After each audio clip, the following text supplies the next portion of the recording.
At a train station, a group of travelers is waiting for the storm to pass so they can finally go home. Since everyone is so bored, a mysterious man decides to tell them one of his many stories, getting inspired by a guy's checkboard t-shirt. During the special chess exhibition, world champion Akira is playing against an advanced computer known as Super Blue. Akira can calculate only 3 moves per second, while the computer can do over 200 million moves. The disadvantage is quite obvious, and with a big audience watching them, the pressure is overwhelming.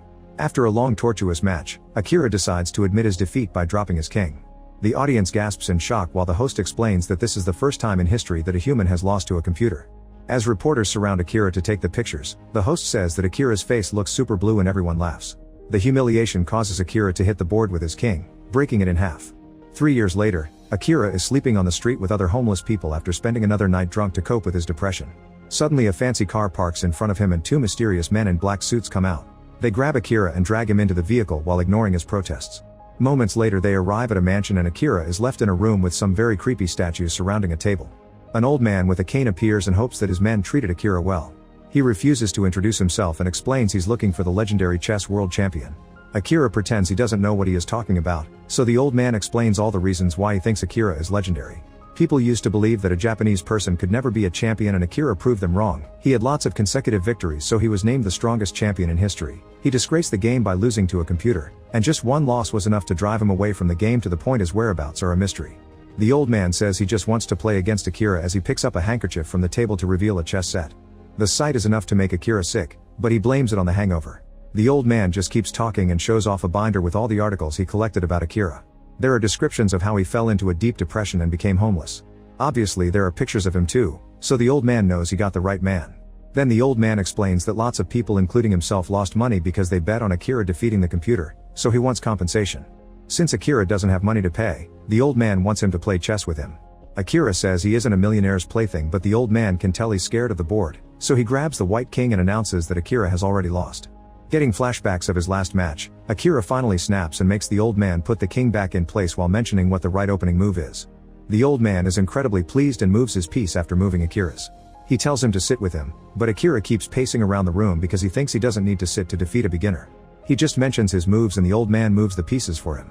While they play, the old man listens to an earpiece before making any move. He also mentions that chess is based on real battlefields, so the pieces represent soldiers being injured or killed. The old man thinks that chess is also a metaphor for life because people are doing their own form of chess with economic activity and love. While looking out the window, Akira is irritated by all the talking and yells at the old man to shut him up, but instead the guy starts asking how it felt to lose. He thinks Akira's heart still yearns for chess no matter how he tries to stay away from it.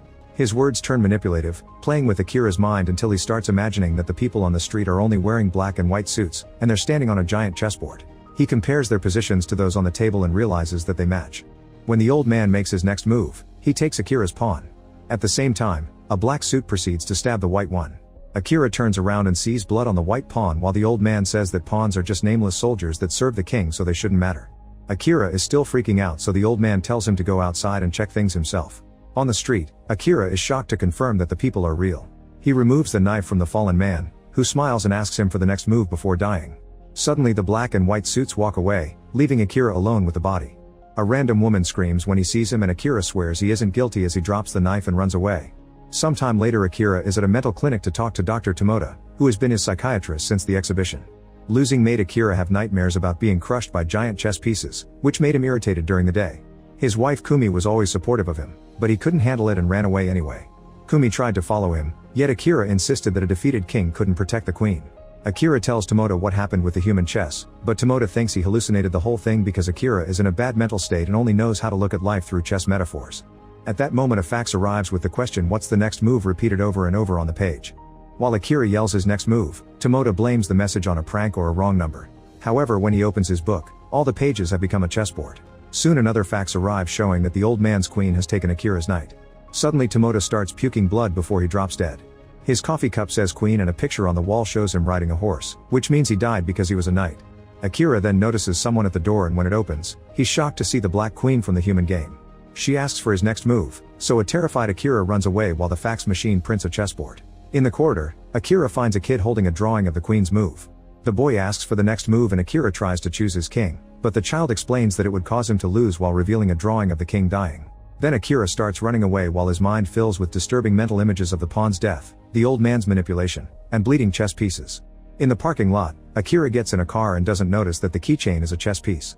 When he starts the vehicle, it only moves diagonally, making him realize that this is the bishop. Akira immediately gets out of the car and is horrified to see that the parking lot has become a chess game too. He runs to get into another car with a rook keychain, but the vehicle won't start because it isn't his turn. At that moment, a black car moves and crashes right into his white rook. Thankfully, the airbag saves Akira from getting hurt. When he looks up, he sees the other driver running from the black car. Afterward, Akira goes to his old home and discovers it's up for sale. Since the rook is also known as the castle, taking Akira's rook meant taking his house. He thinks about the match and realizes the queen is next, meaning Kumi is in danger. Akira rushes back to the old man's place and announces he quits the match. He also wants to know where Kumi is. The old man says that if he wants to quit, he can remove his king from the board. The bad memories of his defeat immediately overwhelm him and Akira refuses to let that happen again, so he sits down to finish the game. Both men spend several hours without paying attention to anything except the chessboard between them, thinking carefully about all their moves before making them. Eventually, Akira announces checkmate in 2 moves, so he advises his opponent to give up. However, the old man has already noticed this and wonders if Akira is ready to make another sacrifice. Then the old guy's guards drag a blindfolded Akira to a stadium with a huge chessboard in the middle and the position of the pieces matches their game. There are hundreds of seats but no audience, yet the old man calls it the perfect venue for the finale. He also tells the story of an Arabian king who played chess using prisoners to make it a real battle. When Akira takes off the blindfold, he realizes that the pieces are human again. The old man points out that chess will always be cruel because no matter if the other pieces are protected, a king always has to die at the end. Akira can easily win the game by moving his knight, however this will leave his queen exposed. The guards remove the mask from the queen and Akira is horrified to discover it's Kumi. The black rook has a knife and can kill Kumi. Akira tries to run toward her, but a sniper shoots at the board to stop him.